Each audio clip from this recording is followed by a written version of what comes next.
Hey guys, today I want to talk about something that probably affects more of you than not. And today's topic is about vitamin D and how important it is.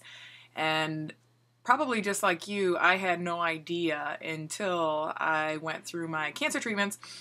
And the doctors at Mayo Clinic, one of the first things they said is you need to get your D levels tested. And if you're not getting enough, you need to increase your vitamin D. And I had never heard this before, and none of my doctors here had mentioned it. And so I want to make sure all of you have the knowledge so that you don't run into any other problems that vitamin D deficiency can have. And basically, vitamin D is really important for a lot of things, and just a few things are for regulation of bone health and muscle health, which includes the skeletal muscles, which we all work on, and the heart muscle. It also is important for calcium and phosphorus metabolism, and it regulates blood sugar, it regulates the insulin response in the body.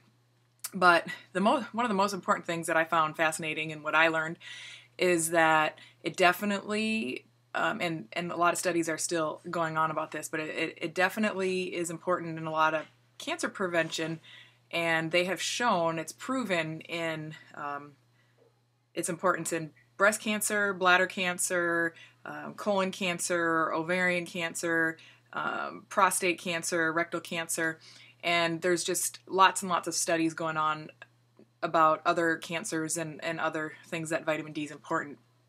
And there's two types of vitamin D. There's D2 and D3, which I'm not going to go into all that because you don't really need to know, but it's D3, the one that you should be taking and getting. And the dietary reference index for the amount of vitamins and everything that we should be getting that you see on the nutrition labels on food, it only recommends that we're getting 400 to 600 IUs of vitamin D. And the number one reason why a lot of Americans are deficient in vitamin D is, the sunlight converts one of the precursors to vitamin D. It converts it in the skin cells to vitamin D. And we're just not spending a lot of time in the sun because then we have to worry about skin cancer and our jobs keep us inside and computers and everything. So Americans are really deficient, as well as probably other countries. Last year, the National Academy of Sciences actually determined that we need quite a bit more vitamin D. Now, with anything, you can always take too much. So what this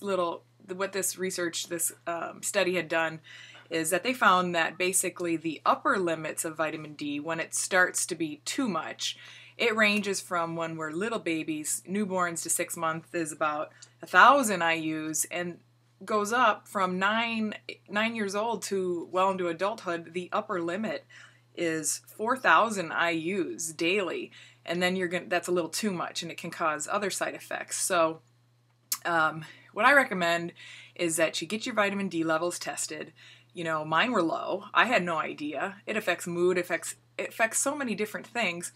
And so I started taking more. And in order to get your levels normalized, you have to take quite a bit to get there. So have your doctor involved and have your doctor get you there. Because to get you, if you're taking 1,000 to 2,000 IUs daily, that's not enough to make up for the deficiency that you have. So anyway, it's very, very important to make sure you're getting your D3. I actually use this kind. I get it at Sam's Club. It's 2,000 IUs, and it's awesome because the pills are this tiny, and I hate taking pills, but they're so little bitty, almost like candy.